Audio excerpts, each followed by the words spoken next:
passion saya itu mengajar Oh, di dunia pendidikan. passionnya muncul dari mana? Mungkin karena orang tua dosen atau?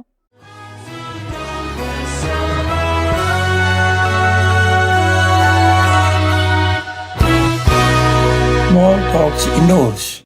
Oke, kita jumpa lagi dalam program Small Talk Indoors. Kali ini kita akan membahas perjalanan karir seorang yang dahulunya mahasiswa, kemudian akhirnya sekarang menjadi seorang dosen di program studi administrasi negara. Yang dulunya adalah mahasiswa saya dan sekarang sudah menjadi rekan sekerja di program studi ini. Dan saat ini telah hadir yang bersangkutan, teman sekerja saya, Angel Heart Poli SAP MAP. Ini dia. Dan kita akan berbicara pengalaman dia dari tamat SMA, masuk jadi mahasiswa, ambil S2 dan kemudian menjadi dosen. Oke, kita bicara langsung dengan yang bersangkutan, Angel Heart Poli. Apa kabar hari ini?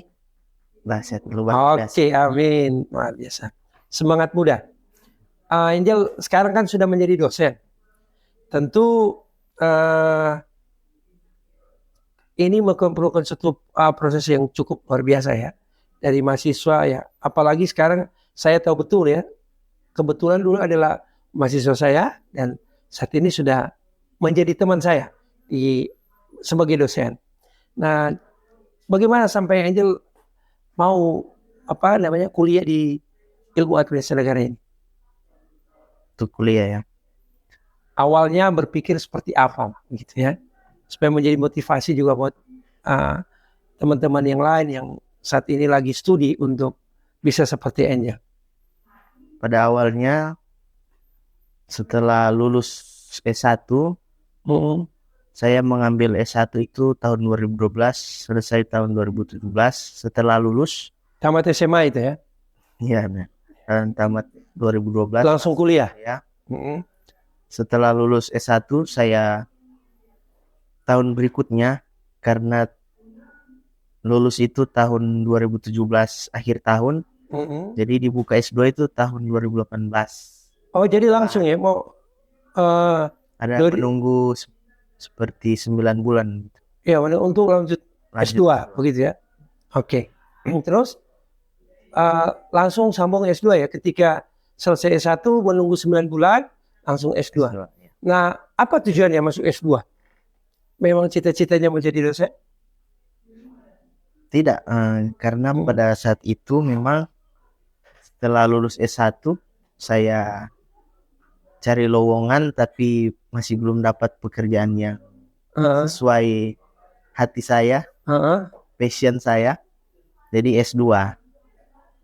Setelah saya mengikuti perkuliahan di S2 dan lulus, ternyata saya lihat passion saya itu mengajar di dunia pendidikan. Passionnya muncul dari mana? Mungkin karena orang tua dosen atau karena memang tertarik lah begitu? Pada awalnya saya tidak ingin jadi dosen. Oh begitu ya? Oh, iya, karena saya lihat kesibukan kedua orang tua sangat sibuk untuk jadi dosen. Saya malahan ingin jadi pengusaha. Oh begitu ya. Jadi rencananya ingin jadi pengusaha. Jadi kemudian pindah haluan begitu ya? Ya. Itu muncul pindah haluan itu setelah masuk S2. Setelah S2 ya. S2. Terus dari dalam diri sendiri atau ada yang memberikan gambaran misalnya, coba kalau ambil S2 coba jadi dosen. Itu muncul dari mana itu? Memang cuma karena sekedar melihat pengalaman orang tua yang pertama dianggap terlalu sibuk jadi dosen dan akhirnya sekarang justru jadi dosen. Sebenarnya saya karena orang tua juga dosen, saat itu saya sudah mengetahui apa saja tugas dosen. Oh begitu ya. Dari situ saya lihat skill saya di sini. Oh begitu ya. Jadi muncul mungkin berbarengan dengan studi S2 itu ya. Mulai. Karena memang tujuannya untuk apa kalau waktu itu belum ada pekerjaan terus ambil S2 ya. Iya. Yang normalnya seperti itu ya. Mestinya kan kerja dulu ya. Iya. Nah, terus sudah itu ambil S2 dan berapa lama ambil S2? 2 tahun lebih, hampir 3 tahun. Hampir 3 tahun ya. Iya. Itu ya normal begitu ya lulusnya. Ada kan yang cukup lama ini. Kalau 2 tahun normal lah begitu ya, 2 sampai 3 tahun ya, atau 6 semester. Nah, sesudah itu selesai. Nah, sesudah selesai berbarengan dengan penerimaan dosen atau Ya, puji Tuhan itu setelah selesai dapat ijazah itu pas pembukaan untuk CPNS tahun 2021. 2021. 2 tahun yang lalu ya. Ya, Sudah berarti belum lama jadi PNS begitu ya. ya. Karena ada proses CPNS jadi PNS. Nah menarik ini. Sekarang kan jadi dosen itu bukan hanya sekedar mau, tapi juga kan dituntut punya kemampuan, apalagi seleksinya cukup ketat sekarang. Sehingga perlu kemampuan lebih. Nah, kira-kira bagaimana prosesnya, Angel bisa menceritakan bagaimana Angel mulai mempersiapkan diri jadi dosen, kemudian apa saja yang dilakukan waktu itu? Tahapan-tahapan. Ya, prosesnya dimulai sejak menerima lulus S2. Pada saat pembukaan tes CPNS itu saya mendaftar. Saya masih ingat tanggal daftar itu, submit berkas itu tanggal 26 Juni atau Juli 2020. 2021. Terus Itu submit berkas, terus lolos seleksi administrasi. Seleksi administrasi seperti apa itu? Di situ dari sistem dan dari orang yang mengecek itu, mereka mengecek bahwa apabila ijazah atau apa yang kita upload itu palsu atau tidak sesuai ketentuan yang ada, itu pasti akan gugur. Sesudah saya lolos tahap seleksi administrasi, kemudian masuk di tes SKD, seleksi kompetensi dasar. Seleksi kompetensi dasar ya. Itu dilaksanakan kalau di sini di BKN regional Manado, di Manado. Apa isi bentuk apa saja tesnya? Apa tadi? Seleksi kompetensi dasar. Apa saja isinya? Ada tiga sub. Untuk fokus di SKD itu ada 3. Yang pertama tes wawasan kebangsaan, yang kedua tes intelijensia umum, dan yang ketiga tes karakteristik pribadi. Model tesnya seperti apa? Computer assessment test. Computer assessment test ya. Nah, bagaimana itu? Jadi kami diberikan 110 nomor dan diberikan waktu 110 nomor. Kan tadi ada 3 sub tes ya. Ya. Tiap nomor itu, tiap sub tes itu ada 110 nomor. Tidak. Jadi 110 keseluruhan. Total keseluruhan 110. Ya. Terus kalau tidak salah 35 soal itu 30 soal. 35 soal TBK, 45 soal apa itu TWK? Tes wawasan kebangsaan. Tes wawasan kebangsaan. Di pertanyaan salah satunya apa itu? Kalau di TWK itu tentang wawasan kebangsaan kita, tentang masih ingat tidak pertanyaan? Sejarah ya? Sejarah Indonesia. Masih ingat kira-kira pertanyaan apa paling sulit dijawab waktu itu? Angel agak ini paling sulit itu di TWK ya? Ya. Ditanyakan apa itu? Tentang tokoh-tokoh nasional sebelum dan sesudah kemerdekaan. Itu ya? Itu yang lumayan. Tapi yang lain itu normal Normal ya. bisa di Saya tanya ini, kalau toko-toko sebelumnya sudah kebaikan, memang waktu SMA, waktu ya sebelum-sebelumnya lah, belajar tidak? Itu artinya belajar dari misalnya di SMA itu ada kita memang belajar begitu, pendidikan formalnya. Ada belajar sejarah kan? Ada tidak? Atau maksud saya Angel ingat tidak itu menjawab itu berdasarkan pengetahuan yang didapat dari sekolah SMA di waktu di ketika kuliah. Tapi saya pikir kalau kuliah kurang ya disampaikan itu ya, materi wawasan kebangsaan kurang. kurang ya. Jadi saya Bahkan tidak ada ya kalau di kan kita lebih pembidangan kita ya, administrasi negara, masa administrasi umum publik. kan itu. Jadi itu sebenarnya sudah didapat dari SMA, SD, SMP, SMA. Jadi modalnya di situ. Iya. So, Di saat sebelum tes kita tinggal review kembali apa yang sudah didapat. tapi kan ini ada juga kan jual-jual ya di toko buku ada soal-soal CPNS. Ya. Belajar tidak itu? Begini Mir. Jadi untuk yang di toko buku banyak, tapi itu belum update. Oh iya. Karena maksudnya belum update kan memang materi sudah lama. Tapi kalau sejarah kan tidak berubah. Tapi kalau materi-materi lain itu belum up to date. Jadi cuma referensi saja. Ya, cuman cara mungkin melatih mengisi ya untuk menentukan pilihan. Nah kemudian sesudah TKW TWK maksudnya TWK ya. Sesudah TWK tes wawasan kebangsaan, tes apa lagi yang kedua? Tes intelijensia umum. Oke, saya kembali lagi ke TWK. Di TWK itu dituntut nilai berapa? Maksimalnya kalau benar semua berapa skornya? Minimal dia poin 65. 65. Jawaban benar 5. Oh berarti 65 dia berapa soal itu ya? 13. Iya 13. Dari sekitar 30 soal. Jadi minimal jawaban benar 13 minimal. Passing grade-nya 65 begitu, passing grade-nya 65. Nah, kalau maksimal itu berapa? Maksimal 30. Masih 150. 150 ya. 30 kali. Oh, hampir ya. Dianggap melewati passing grade kalau benarnya 65 ya. Nah, Angel waktu itu masih ingat dapat berapa? 95. Oh, cukup lumayan juga ya.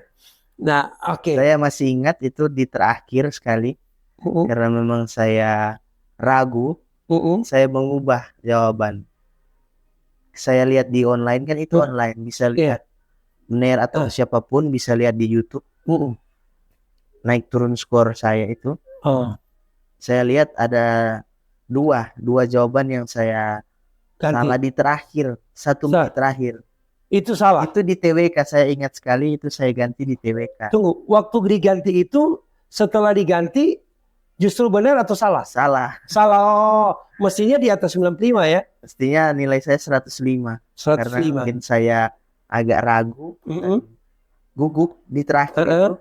Jadi saya ganti, jadi turun jadi 95. Selesai TKW langsung sorry ulang lagi. Tiga tes itu satu kali jalan semua. Terserah kita mau pindah langsung TIU atau mulai dari TKP. Oh, satu kali kan tinggal pilih ya. Oh, begitu ya. Jadi waktu itu Angel memilih TWK dulu. Saya TKP dulu. Oh, TKP. TKP itu apa? Tes karakteristik pribadi. Oh, tes karakteristik pribadi. Pertanyaannya apa saja itu?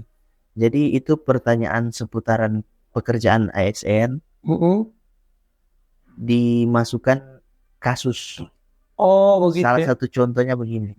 Di saat kita akan ke kantor, jam sudah hampir jam kantor, misalnya 7.30. Kita di jalan itu 7.15. Tapi kita lihat ada orang yang dan kita kenal ataupun tidak kenal orang di pinggir jalan itu ada mogok atau perlu dibantu atau ada kecelakaan. Apa yang kita lakukan? Itu ada pilihan. Kantor ada pilihan. Pilihan itu beda-beda tipis. Iya, menentukan Sangat, bagaimana karakter kita ya. iya. Terus waktu itu buat pilih apa waktu itu? Tentunya realistis saja. Saya pelajari kalau ini TKP harus kita mengutamakan pekerjaan kita sebagai apa. Jadi Kita dahulukan itu. ya, bukan Kita bekerja ya. harus ke kantor dulu otomatis. Kalau orang itu sekarang, tapi lain ya. Iya. Nah sekarang ketika jawaban itu skornya kesalahan skornya. Paling tidak. Jadi skornya hanya di hasil akhir saja. Oh, kayak ada berapa pertanyaan? Kalau TKP di 45. 45 ya. 45. Passing grade-nya atau total? Total nomor 45. 45 nomor ya. Jadi dia A B C D E kalau nggak salah, atau A B C D. Dia Hmm. pilihan paling tepat itu Oh. poin 5. Oh begitu ya. Pilihan kedua tepat poin 4. Heeh. Dia beda dengan TWK dan TIU. Kalau itu salah 0. Iya. Salah. Kalau dia ada apa ya? Skornya. Skor. Ada skor 3-2. Jadi waktu itu hasil dari tes kepribadian ya, Karakteristik karakter pribadi dapat skor berapa itu? 169. 169. Kalau nilainya bagus maksimal berapa? 200 kalau nggak salah. Ini 100 berapa? 225. 100 169. tapi melewati passing grade ya. Jadi si lulus. Oke. Terakhir di tes TIU. Theo ya. TIU. CAT ini TIU ya, waktu Angel memilih untuk TIU. Begitu ya. Tes terakhirnya. Itu paling mudah sih kalau menurut saya. Isinya apa? Itu logika dan perhitungan matematika. Penalaran. Jadi itu cukup mudah. Pertanyaan seperti apa? Itu ada tentang gambar, pilihan berbeda atau yang ada polanya. Oh gitu ya. Intelijensia kita mungkin ya. Nah, sesudah itu kalau di TIU hasilnya seperti apa? Hasil 115. 115 ya. Iya. Dari skor maksimal 175. 175. Passing grade-nya? Passing grade 80 atau 85. Arti melewati juga. Kalau dari tiga tes ini, kalau salah satu tidak melewati passing grade, gimana? Langsung gugur. Gugur. Jadi kalau dua komponen ini lulus lewat. Pun maksimal, tapi salah satu subtesnya. Oh gitu ya. Ya bahkan ada teman saya, tidak usah menyebutkan apa, dia tinggi sekali di TIU dan TKP, tapi di tes wawasan kebangsaan kurang satu jawaban benar. Oh gitu ya. Tidak pernah ditanya kenapa begitu ya? Kan apa? Karena misalkan ininya bagus, dua kan bagus begitu kan? Dua nilainya bagus, satu yang maksimal, hampir maksimal. Tidak pernah tahu apa ya kira-kira yang menjadi ukuran sehingga kalau salah satu tidak lulus ya tidak lulus semua. Sesudah itu, sesudah akhirnya diumumkan. Umumkan lewat apa itu? Ada dari SSC ASN itu di sistem. Oh sistem ya. Sistem dibuka sendiri sudah ditentukan waktu pengumuman? Ada. Kapan di pengumuman awal di Kemendikbud, kapan dan keluar di sistem itu.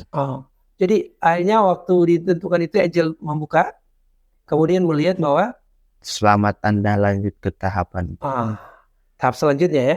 Nah, tahap selanjutnya adalah berapa lama? Sebentar, berapa lama dari ketika pengumuman tahap pertama itu dinyatakan lulus? Tahap kedua berapa lama? Sekitar 1 bulan. 1 bulan ya. Oke. Ada arahan lagi? Petunjuk-petunjuk untuk mengikuti tes ini? Tes yang kedua? Tentu ada. Oh ya. Ada. Jadi membawa kartu tes dan hadir tepat waktu. Oh tes di BKN juga? Di Unsrat kali. Oh di Unsrat. Iya. Pelaksananya BKN kan?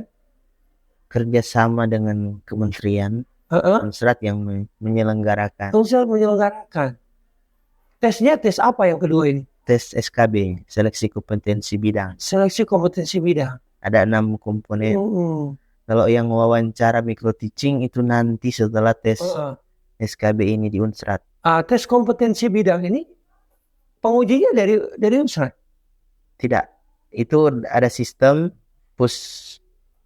puslabjar atau apa namanya itu. Jadi itu sama seperti SKD. Oh begitu ya. Dia dari komputer administrasi. Oh tetap pada dari komputer juga. Oh jadi begitu. Terus itu SKB itu seperti apa saja yang mesti diingat kira-kira? Tesnya seperti apa? Isi tesnya? Ada 4. Yang pertama literasi tentang Dikbud dan atau Tridharma. Tridharma perguruan tinggi. Yang kedua literasi bahasa Inggris. Yang ketiga penalaran dan pemecahan masalah, mirip-mirip TIU tadi. Dan yang terakhir tes psikologi, mirip TKP yang tadi. Iya.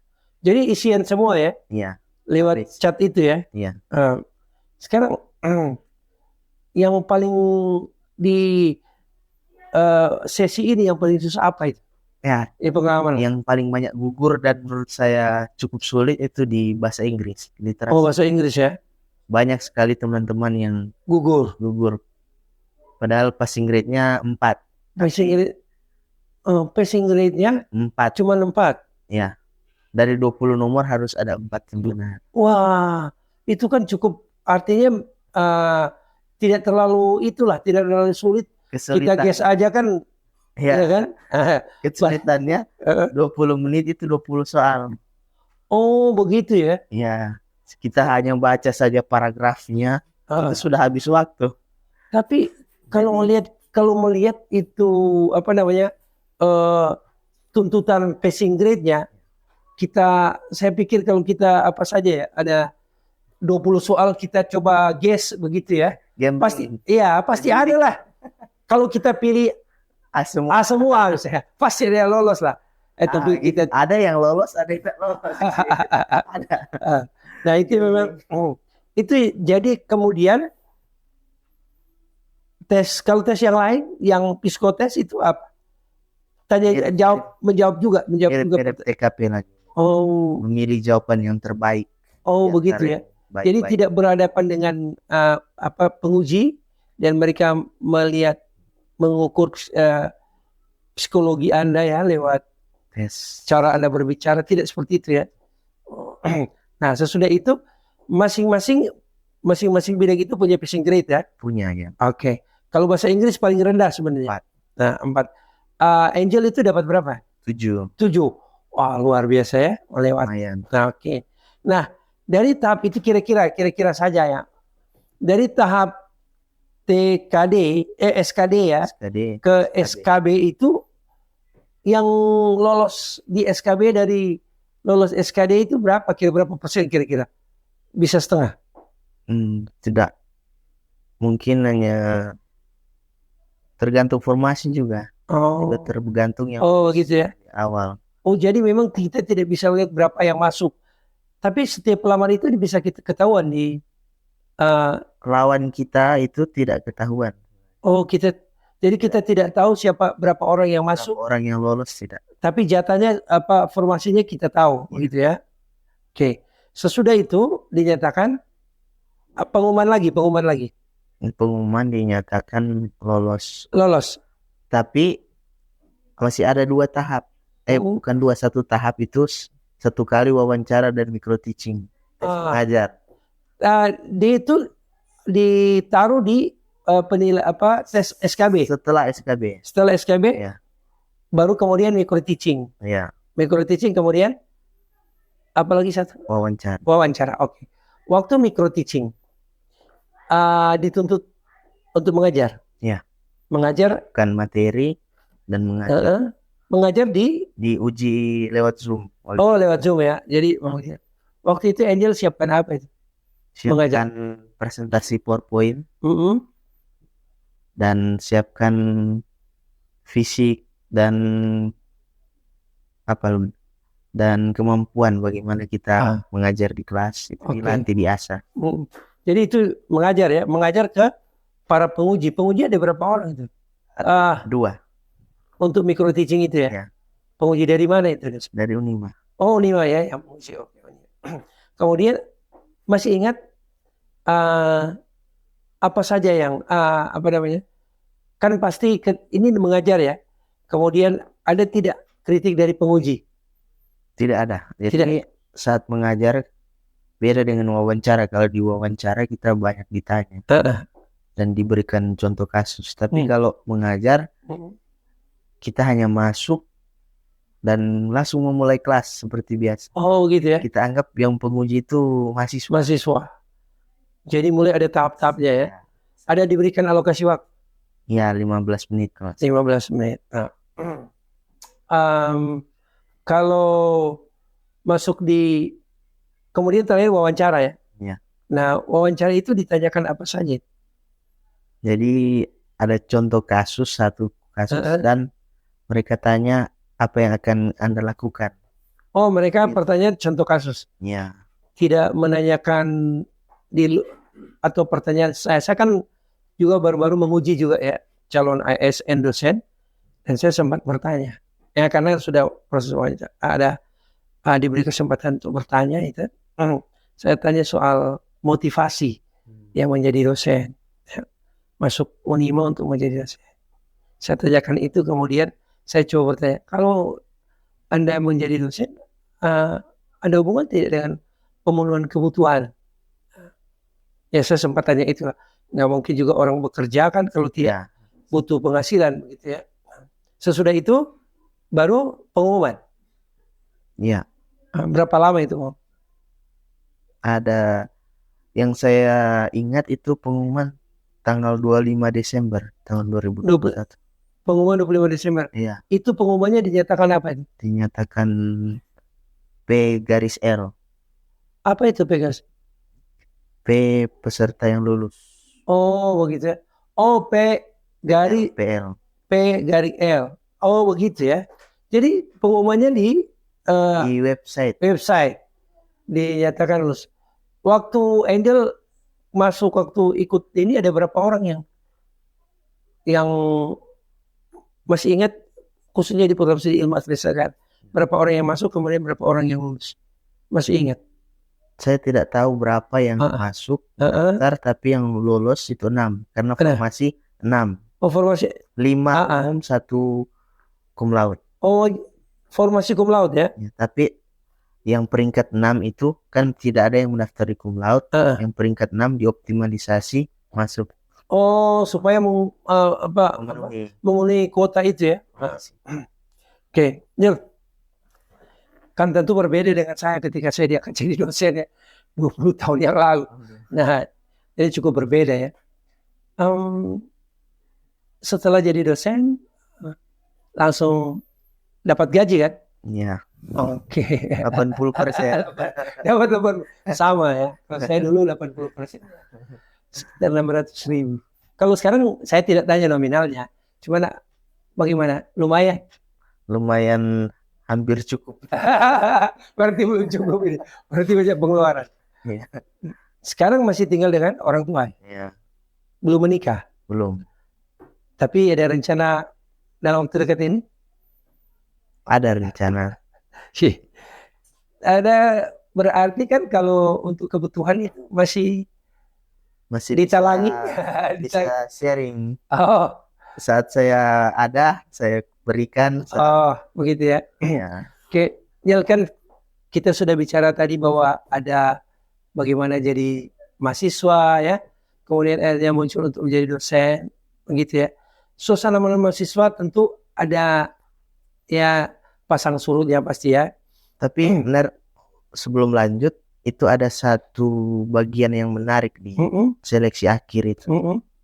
Jadi ada kasus salah satu teman saya, tidak perlu saya sebutkan, dia lolos di 4 seleksi SKB itu yang tapi dia jatuh di wawancara. Padahal menurut keyakinan saya dia mempunyai skill dan kemampuan yang lebih dari saya. Dia tujuannya di universitas di luar pulau, luar pulau Sulawesi. dan dia jatuh di wawancara. Memang wawancara itu isinya apa beratnya? Saya tidak tahu karena Beda-beda ya? beda Beda-beda. gantungnya. Tapi untuk SKD, SKB yang CAT itu skornya melebihi saya. Oh iya. Dia di atas saya malah. Ya. Tapi setelah saya yang sendiri pelajari, mungkin dari perguruan tinggi itu masih mungkin akan memasukkan orang-orang yang sudah pernah mungkin atau Oh. bekas anak didik mereka untuk dimasukkan masuk di sana. Oh begitu ya. Oh. Padahal untuk passing grade wawancara itu rendah. Kalau nggak salah dia poin 12. Dia maksimal 30-an, 32. Tapi itu juga kan bukan objektif tapi subjektif kan? Ya. Kan pendekannya kualitatif. Ini bisa tidak lulus ya? Ya. Ya mungkin pada akhirnya kita mengatakan ya inilah nasib begitu ya. Tapi gini, di terakhir dia menjadi peserta pengganti yang lulus. Ada pengumuman setelah lulus, ada pengumuman lagi. Dia menggantikan. Jadi yang masuk itu memundurkan diri mungkin. Jadi TMS, tidak memenuhi syarat. Oh, dia jadi sudah lulus dan mengundurkan diri, akhirnya dia jadi pengganti. Masuk. Ya. Formasi pengganti. Mungkin itulah. Mungkin sudah jalannya harus melewati itu juga. Gitu. Nah, saya dengar juga katanya ada apa ya? Uji publik. Kayak seperti uji publik ya. Nah, bagaimana ada kalau zaman kita tidak ada uji publik? Itu seperti apa? Masa sanggah. Istilahnya masa sanggah. Jadi di seleksi administrasi, SKD, SKB itu ada masa sanggah. Itu masa sanggah bagi yang tidak sesuai atau tidak memenuhi itu bisa menyanggah hasil. Misalnya saya tidak lulus atau misalnya saya lulus terus dinyatakan tidak lulus. Oh begitu. Nah, itu bisa disanggah. Bukan orang lain, misalnya saya komplain terhadap kelulusan Angel misalnya, bukan seperti itu ya? Yang saya ketahui ada juga yang begitu, ada juga yang menyanggah orang lain. Saya ingat ada juga. Misalnya karena ijazahnya berbeda dengan formasi itu ada. Begitu ya. Tapi nggak tahu hasilnya gimana. Tapi yang saya tahu ada. Kalau yang misalnya kirim berkas yang meterai itu saya dengar juga seperti itu, ada persoalan karena meterainya tidak asli, padahal itu juga di scan, hanya diambil dari Google. Itu hanya ada. Mereka langsung gugur di awal karena mereka melakukan kecurangan. Dianggap curang ya? Ya. Jadi kan formulir itu permohonan harus ada meterai. Permohonan itu tulis tangan, kemudian ditaruh meterai, di scan, tanda tangan scan. Jadi kalau mereka cuman copy dari Google, di Google ada meterai ya? Kan sama. Oh begitu ya. Jadi di meterai nomor serinya beda-beda ya? Beda. Seperti uang lah begitu ya. Terus akhirnya panitia tahu bahwa ini tidak meterainya palsu. Saya tidak tahu bagaimana cara untuk mengecek itu, tapi rata-rata yang menggunakan itu langsung gugur. Begitu ya. Ada teman Angel yang tahu menggunakan itu? Bukan teman sih, cuman lewat grup Telegram. Oh begitu. Itu ada yang gugur. Nah, oke. Pada akhirnya menjadi dosen. Puas ya Angel? Artinya ya sudah tercapai lah cita-cita begitu ya, walaupun cita-citanya muncul ketika mau menentukan ya, ketika selesai kuliah S1. Kalau menurut Angel sudah inilah eksistensi saya begitu ya, dan tentu bersyukur begitu ya. Pastinya bersyukur. Karena di tes SKD itu saya gugup benar. Setelah SKB saya sudah tidak gugup. Oh itu ya. Karena itu yang menentukan selain Tuhan juga bagaimana kita dapat percaya diri. Tapi belajar juga kan?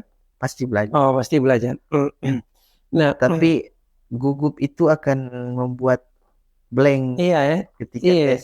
tes awal itu saya sempat blank Iya. karena takut akan dibawa passing grade. Memang begitu ya. Kalau kita berhadapan dengan seperti tadi ya, chat begitu ya, kita kalau rame-rame kita tidak tahu ya, kita hanya fokus, orang lain juga tidak memperhatikan kita ya.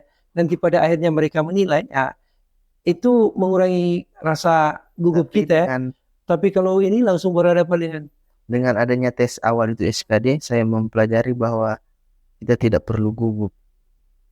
Apapun yang kita akan hadapi, sebentar wawancara atau tes komputer, kuncinya di percaya diri. Itu nih. Jadi sebentar kalau tes mesti yakin ya. Nih mau selesai juga, kalau selesai ini, kalau mau jadi dosen misalnya harus yakin. Oke, jadi setelah menjadi dosen tentu berbeda juga tantangannya ya. Nah, sebelum kita mengakhiri nih, nanti kita lanjut lagi di sisi yang lain. Saya ingin tanya, apa kesannya ketika jadi dosen? Sibuk. Ini kan sudah mengajar ya, sudah masuk kelas ya. Oke. Kita harus, kesannya pasti sibuk. Sibuk. Begitu ya. Jadi sibuk. Tapi belajar terus. Pasti. Pasti belajar terus ya. Baca berita, belajar buku. Oke. Sekarang semester ini dipercayakan berapa mata kuliah? Kebetulan pimpinan